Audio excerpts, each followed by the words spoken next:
Why do follow up calls suck? Well, you're about to find out in today's episode. So if you struggle with follow up, just don't like doing it, and maybe in your business it's actually not happening at all, don't worry, you are not alone. But join us for episode 131 of Sales Team Rescue, and you will not only find out how to shift your thinking about follow up, but a way that you can actually have it taken care of for you. Hit the music. I'm Sales Team Turnaround Specialist Jeremy DeMerchant, and each week I bring sales leaders like you, experts and insights that will help you level up your leadership, motivate like a master, and ultimately crush your comp plan. If it's time to raise the bar on your team's performance, then it's time for Sales Team Rescue. All right, welcome to Sales Team Rescue, episode number 131. I'm your host, Jeremy DeMerchant, and today we have another special guest. Mostafa Hosseini is the founder of Presio Inc. and creator of the Simple Retention Formula, Simple Marketing Formula, the Simple Offer Formula, and more. For the past 12 years, he's helped business owners and entrepreneurs build profitable businesses in various niche markets and industries. Currently, his call center helps established businesses fix their follow-up problem and scale through referrals and customer retention without spending any money on ads. He's an avid skier and hiker, and he loves to spend time with his family and friends. So, Mostafa, welcome to Sales Team Rescue. Thank you, Jeremy. Thanks for having me. It is awesome to hang out with you as usual. Yeah, I'm excited because this is the second episode for you.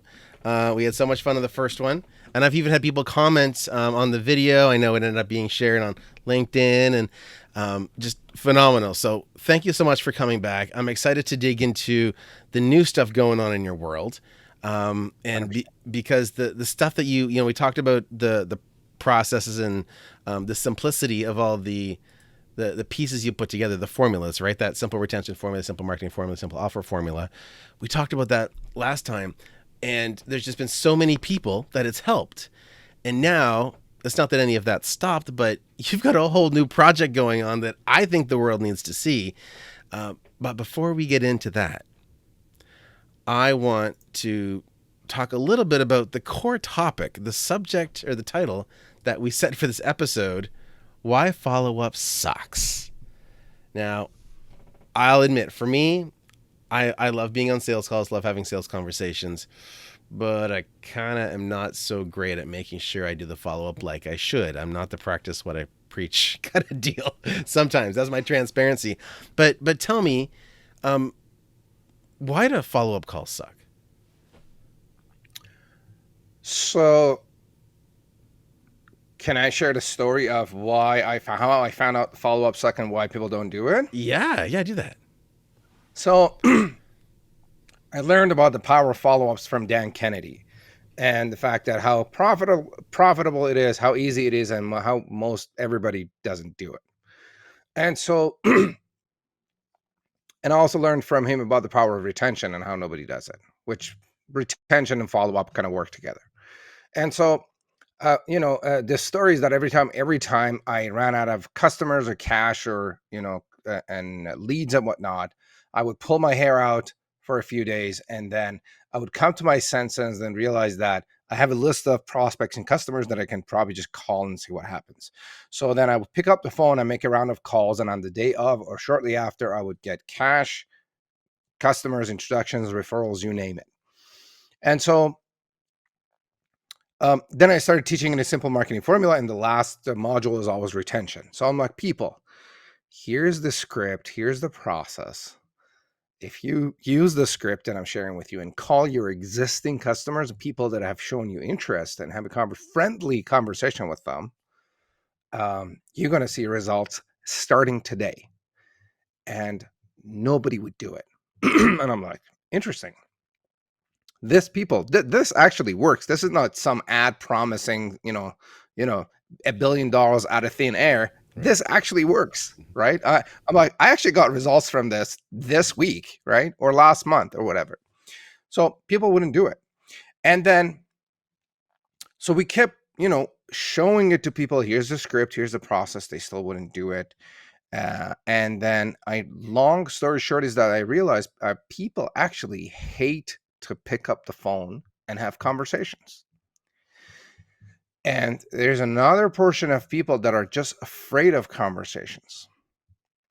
And they just, and so what I then found is like they don't want to be pushy, they don't want to be salesy, they don't want to be they don't want to be seen as a snitch or they just don't want to see perceived as what they, or attach themselves with all the negativity that they think would come from them. Like, And that's why we think phone calls and follow-up calls suck. yeah. I like to use, and I used this in a presentation a couple years ago, the image of Danny DeVito back in the movie Matilda from, like, I think it's 92 or something, where he's this used car salesman. He's got the plaid jacket on, and he's like, hey, listen, I'm going to go make a deal. And I think in my mind, that's the epitome of the stereotypical salesperson that people are trying to avoid. And he did a great job in that role, because like he all the stereotypes he nailed, and that's what we're so scared of. 100%. And so 100%. and I totally get it. Like, as soon as you get off that initial call or you're done with that initial engagement, you're like, okay, oh, that's done. You're like, oh no, I actually have to follow up to make the sale happen, or someone, for some reason the trigger doesn't get pulled or whatever, and suddenly you're like, well, but I thought I was done. I have to start. Oh no, I don't want to be that sales guy. I don't. And the story, it's like it comes back again, and it's like the concern that you have around, being salesy, that you thought you worked through to have the initial conversations or engagement.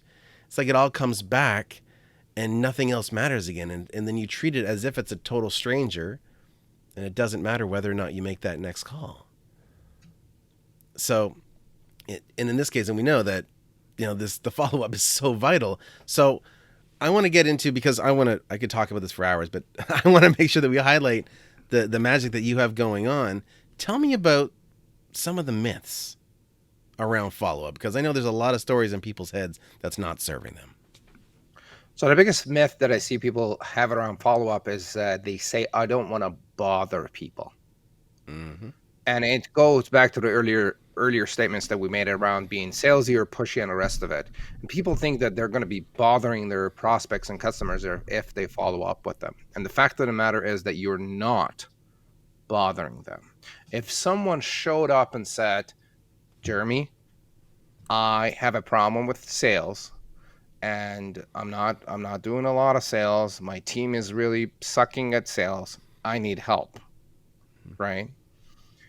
Now, I just expressed a pain, a problem, a challenge, and I talked about it, and I reached out and visited your website, filled out a form, downloaded a lead magnet, attended a webinar or something, and I've showed that I'm in pain and this needs to be resolved. Now, if you follow up with me on that and say, Mostafa, would it be all right if we talk about this challenge that you just expressed here? What do you think I'm going to say? Absolutely. Jeremy, absolutely. I'm not going to say, Jeremy, I can't believe you just called me up and how dare and you try to help followed me? up yeah. I mean, how dare you said I can help you after I asked for help. Yeah. Right. So I guess we tend to make a big deal out of things that don't exist or out of our own self limitations, mostly mental limitations, the things that we create for ourselves, and then we stop ourselves. So that's the biggest myth that I've seen around follow-ups is like, I don't want to bother people. And so the other piece to that is like when we do the follow-up calls with our people, you have no idea how often people actually thank us for following up with them. They're like, oh my God, thank you for following up. Because most businesses and most salespeople, entrepreneurs and whatnot do not follow up, right? So by just simply following up and having a please hear this, a friendly conversation, you stand out miles from your competition and the rest of the pack out there. It's so interesting how we've got all these assumptions built around it. I actually once, when I worked in the online education space, we had a very aggressive follow-up process. I was actually an advisor, and we would a lead would come in and it was sent to like 3 different companies. So the faster that you got to it, the more likely you were to close the sale. And it was very aggressive. Like we'd follow up 3 times the day the lead came in, and then twice the following day, and then twice the following day, and like every second call you'd leave a voicemail. And there was the full strategy. And this one woman, I remember, I followed up for about 6 weeks. And at that point, there had been a lot of calls, like well over 100 calls and well over 100 emails. And I'm just trying to reach out to her. But once you get into the process, you're just doing the process, not thinking about it because most people don't answer. So you're going through the motions. And then finally, after the 6 weeks, I dial the number and I hear hello, and I go, and like suddenly realizing I had like chased her for 6 weeks, not knowing what's going to happen. And by the end of that conversation, she said, "Thank you for being so persistent." Oh yeah. And she signed up and she invested $30,000 in an online degree. And that's what we do. Like that is the role of a sales professional, is to make sure you're out there helping. Mm-hmm. Now, I understand though that you're in a spot where you can help people who maybe don't love that follow up thing as much. Well, I don't know that anybody loves it, to be honest. But for the people that it's a real pain, like it's not just, oh, I don't want to do it, but I will. But they're either too busy because they're running a company, or it's just not a function that they want to master within their company. Tell me a little bit about, first of all, your philosophy around follow-up, and then what that solution might look like for some people. For sure. Let me share the philosophy so that hopefully it will help people reduce or eliminate the hate for follow-ups or the fear of follow-ups. And here's my philosophy. If someone reaches out to me and says, Mostafa, I have a problem, and I know that you can help me, and I know that I, Mostafa, can help, say, Jeremy with, say, the follow-up problem, right? My philosophy is that I believe in my product and the service so much so that by following up, I'm actually helping the customer. I'm not bothering them. I'm not hurting them because they have a problem. Now, here's the other side of the coin. I also believe that if I don't follow up, I would be hurting them, their team members, their families, and everyone around them. Because if they don't fix their follow-up problem, chances are they're going to make less money, or they're going to be in some sort of pain that is going to affect the rest of their life and their business. Does that make sense? 100%. And so that's my follow-up philosophy, and actually my sales philosophy. So the other piece to that is I'm going to hold myself responsible enough to hold the person in front of me responsible enough so they can fix their problems, because they would have all sorts of doubts and frustrations and challenges. And from the moment that they opt in and they say, look, I need help, we got to realize that these people are busy, especially business owners and the rest of the people on the planet. They're busy. They have other things going on. Right. And it might be a little painful to digest, but I am not the center of their planet, the center of their world, right? Right. They have other things going on. So we need to follow up with them long enough to establish our expertise and credibility and trust, and so that we help them overcome the challenges, their doubts, and the rest of it, so that we are in a position to help them. Right. So that's kind of my sales and follow-up philosophy combined. So hopefully that would, whoever is watching or listening could kind of use that to reduce or eliminate the fear of follow-up and just reach out to help their customers. Beautiful. And here's probably a third or fourth tip. Sure. When we do the follow-up, we do it in a very friendly and nurturing way. Mm-hmm. We don't do it in a pushy, hardcore way to bother them, because there is a point where you're bothering people. Mm-hmm. But if you're just reaching out once in a while, hey, how's it going? You reached out to us, and then probably later, if we have time, I'll share the layout of our follow-up calls so you could see Beautiful. How we do this. Sure. But there's a point where we actually confirm their challenge and whether they want to fix it, and how urgent is it for them in their mind to fix it. If it's not urgent and if they don't care about it, I'm not going to follow up a million times. Yeah, right? We're going to follow up less often, but consistently. But if someone says, Mostafa, I'm dying right now, I need you right now, I'm probably going to follow up a little more aggressively versus someone that says, it's not a big deal right now. Gotcha. That was a Awesome. long answer to your simple question, but I'm hoping that would help. That's it. No, that's beautiful. And before we go on, I just want to give a special thanks to our sponsor for today's episode. SalesEdge.io is the number one sales and communication platform for sales professionals from all different industries. So I just want to give a shout out. SalesEdge. Fantastic.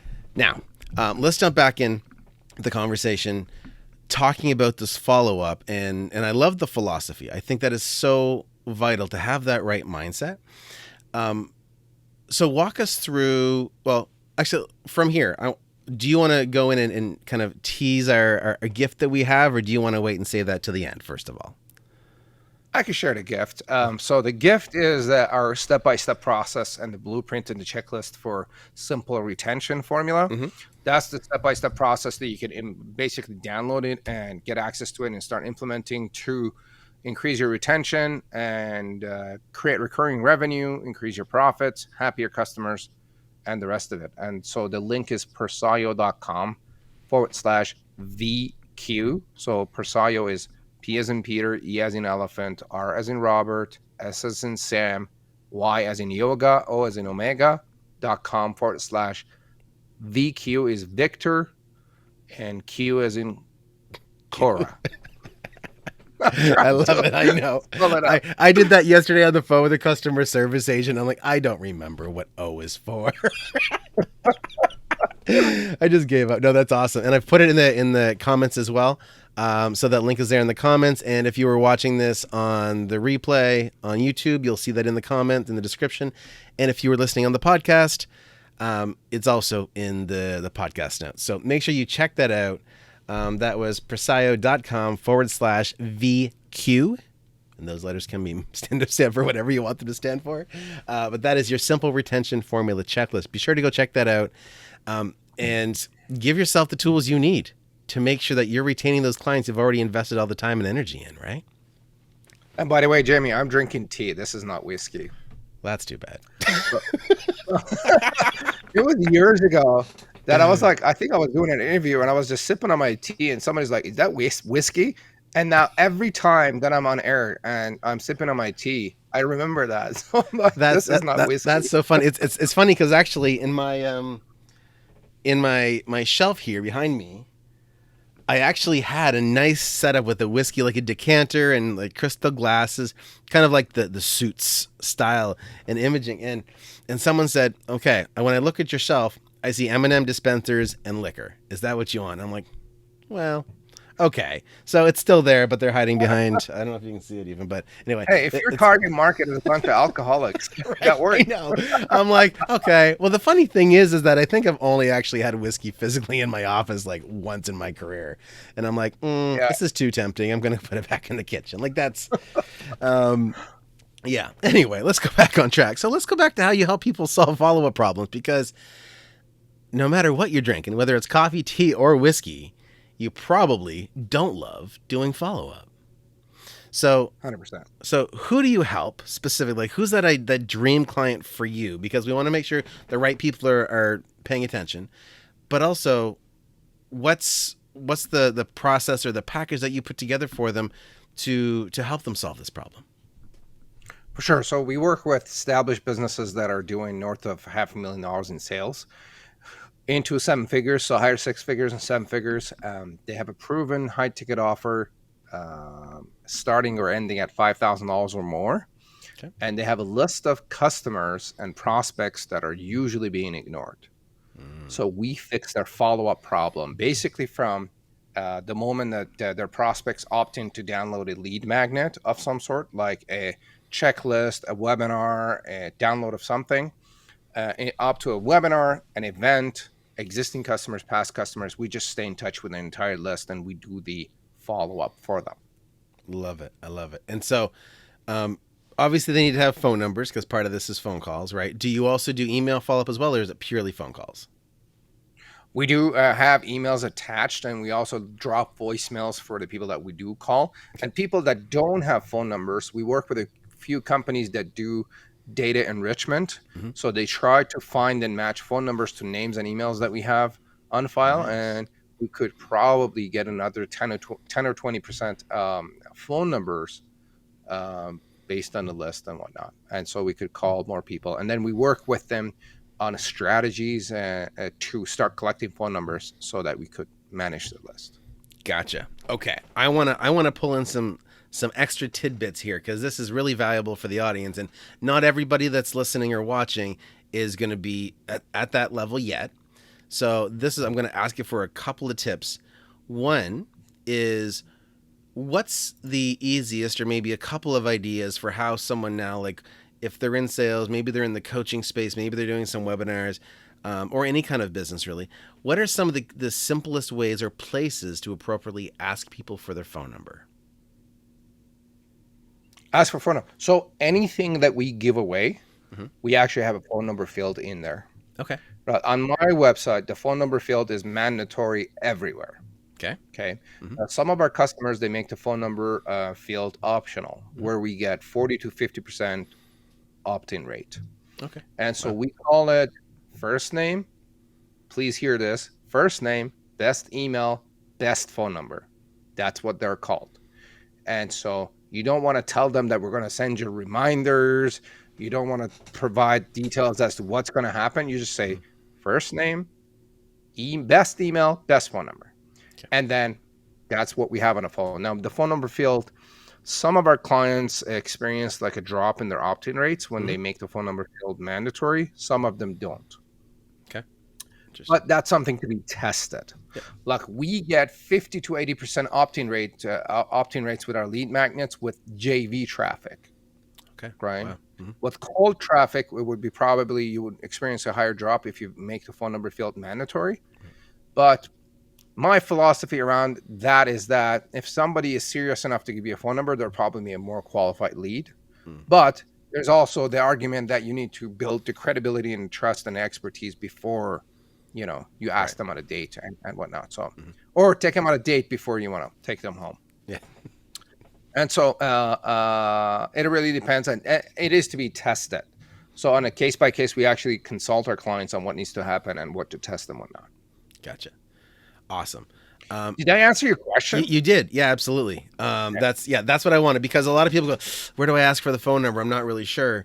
And so I can share a couple of more tips there. sure. Yeah. So even if you say on your webinar opt-in form you don't want to collect a phone number, what you could do is on the thank you page, you could offer another gift or another thing where they have to put their phone number in to get that. Gotcha. Right? So Mhm. you opted in for the webinar. Now here's the blueprint or the checklist of this thing, the sales process you have to get. Now for that, you have to put in your phone number. Another way you could do it is at the end of your webinar or at the end of the consult, you could opt in to get that. Another way to put it is on your appointment booking forms Mhm. on Calendly, Schedule.it, or Schedule Once, and the rest of them. You must have the phone number as a mandatory field for a couple of reasons. One, you have their phone number to follow up with. Two, you send them text reminders to increase your show up rates because people forget their appointments. People don't check their emails all the time, and you want them to show up and you want them to be on time. And for the purpose of follow up, you could follow up with them after if you choose to do so. So those are a few places where you could collect phone numbers. Awesome. I appreciate that. I think that's like a lot of the concern with people in doing their follow up and outreach is like, well, I don't have their phone number, and I think that we can solve that kind of at the front end of things. So that's For great. sure. And we do the enrichment as well if they don't have phone numbers. Gotcha. Okay, beautiful. Now, the other thing that I want to ask you about, I feel like I'm just like totally being selfish, pulling all this information from you. But I know that at one point you talked about the 3 places that businesses leave 6 to 7 figures on the table. Now, I'm sure follow up is one of them. Maybe it's all of them, but tell us. Just I'll let you talk. Go ahead. Okay, so I'll talk about, and it's mostly to do with follow-ups. Mm-hmm. So first place is when people visit your website Mm-hmm. and they leave.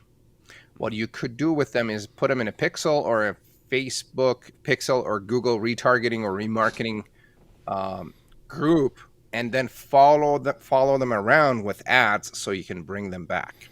Okay. Okay. And Somebody just clicked. Oh, go ahead. Yeah. Somebody just expressed an interest in what you do, and maybe they have a pain, but maybe they got distracted. Maybe your message wasn't good enough. Maybe we need to follow them around and bring them back.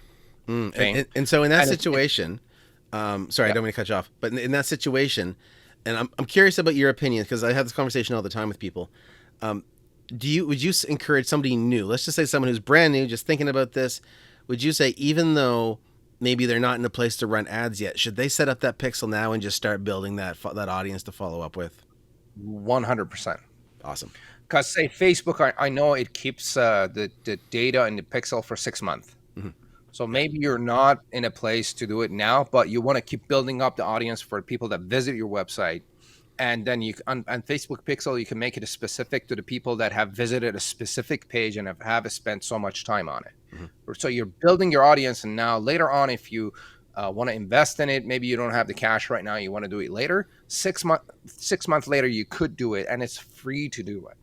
Right, unless you pay someone to set it up for you. Right. But the fact that you could set it up is free. Yeah. So that's where people leave some money on the table. The second place is prospect opts in to download a lead magnet, to maybe sign up for a webinar or whatnot, and you don't do any follow-up with them. Right? They just clearly expressed an interest in what you do and maybe a challenge or a problem, and you just left them on the table, left them in the air, and they're just hanging out maybe with a problem, or they're going to go to your competition. Okay? So that's another place that most businesses leave a lot of money on the table. Lack of follow-up there. Now, the third place is where most businesses ignore their existing customers. Okay. And mostly, you ever ran into this issue where your vendors only call you when your payment fails? Yep. They pick up the phone like, your payment failed. You haven't paid us this month. They wouldn't call you any other time, but they would call you as soon as the payment failed.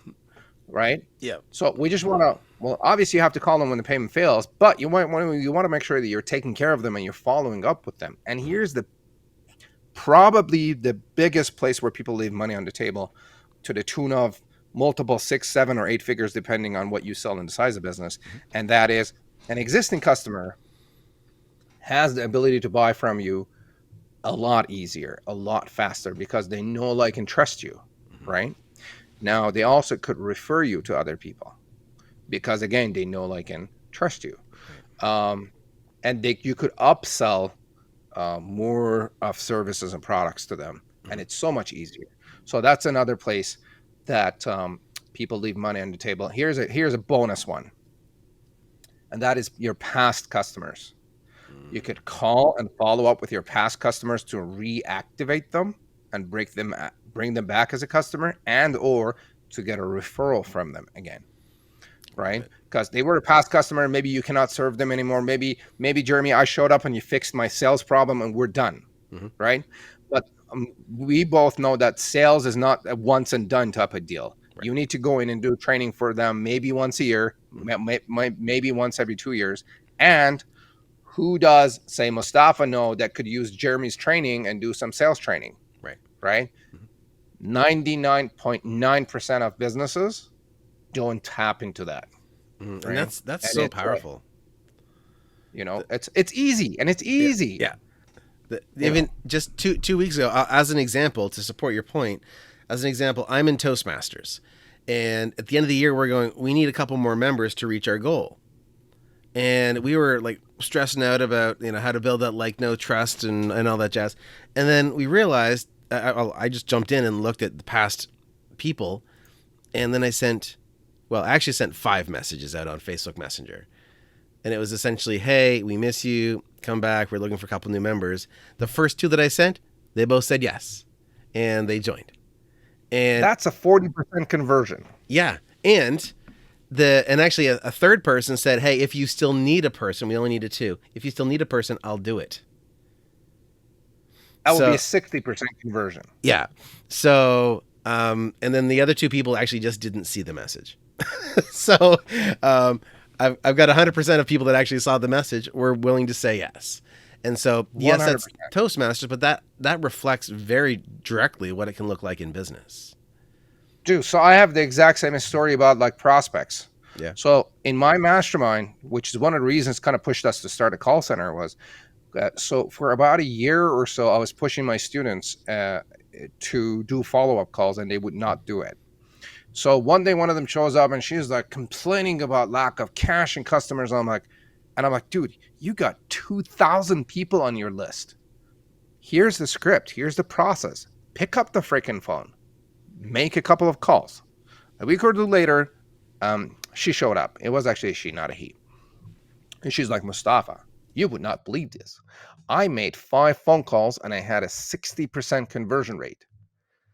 5 calls, 3 of them turn into upsells, more business, or referrals, right? Where on earth do you get 60% conversion? Nowhere. The answer is nowhere else. Yeah. Right? If you're on Facebook, if you're on LinkedIn and you're doing cold calling or anything cold, on a good day, you get between 1 to 3% conversion. So that's the power of follow-ups and what we're talking about here. That's beautiful. See, and that's the perfect example. But well, both examples are perfect examples.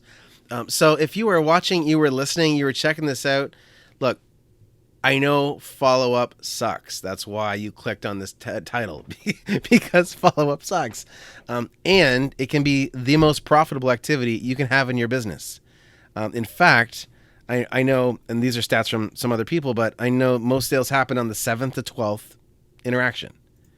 Yeah. Right. And most people don't do it, which is why most businesses are struggling or at least they're not at their potential.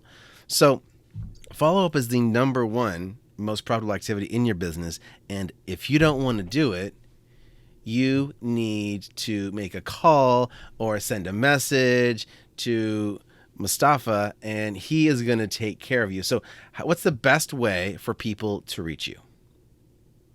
You can find me on LinkedIn, search for Mostafa Hosseini, and I'm right there. Message me on LinkedIn. Beautiful. You can go on our website, Presio.com.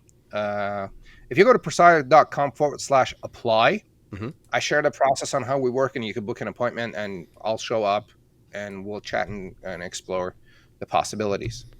And those are probably the best ways. You can find me on Facebook as well and message me and say, hey, Mostafa, I heard you on Jeremy's podcast, and then I'll throw in a gift in there. I'm not sure what it is, but I'm going to throw a gift in there for you. I love it. We love gifts. I'm a big fan. When my birthday comes, I tell everybody. I love gifts. October 25th, for those of you that are keeping track. Nice. Awesome. We love gifts, and we love having follow-up taken care of for us. Wow, English. I swear it's my first language. Awesome. Well, Mostafa, thanks so much for being here. I appreciate it. Anything left that you want to share? Any comments, tips, kind of final words for the audience? Tips. If you're not following up, honestly, you're leaving a lot of money on the table. And stop sweating and fearing about leads and whatnot. Pick up the phone and get in touch with your people. And here's the way to do it. Your intention is to have a very friendly, nurturing conversation. Just call them up and see where they're at. And the intention is to see if there's anything you could do for them in any shape or form. You're not calling to sell. You would bring up the sales conversation if they want it, if they're a fit, and if not, like, can I just introduce you to someone else? Maybe you don't have a need for what I do, but maybe you have a need for someone else's services or products, which you're still providing value, right? And that doesn't go unnoticed. Your customers and your prospects do take note of that, right? And they're going to go around and they're going to talk about you. And then here's another point. Even if the person in front of you is not qualified, you can always ask them for a referral. Totally. Right? Like, look, I understand that it's not a good time for you to, say, invest in our program, but who do you know that may be having sales or follow-up problems? And they'll be like, you know what? I know a few people. That way you open up another door for leads and introductions and referrals. Beautiful. So that's mine. Awesome. Well, it has been a total pleasure. Mostafa, thank you so much for being here again. Again, guys, make sure you go check out Presio.com/VQ for the gift, Presio.com/apply to see the booking process that Mostafa uses. and reach out, have a conversation with them. If you are sick and tired of doing your follow-up, or what's probably more accurate, neglecting your follow-up, shoot him a message, find him on LinkedIn as well, and he will take care of you. And if not, if you're stuck and you need more support, just listen back to the episode. He gave you all the steps you need as well. So if you are willing to do the work and need a process, this is the episode. And if you know someone that needs help on their follow-up process, then 1, share this episode because it's got the whole process here. And 2, if they want to hand it off to someone who's a real pro and make sure it's done right, then Mostafa's the guy.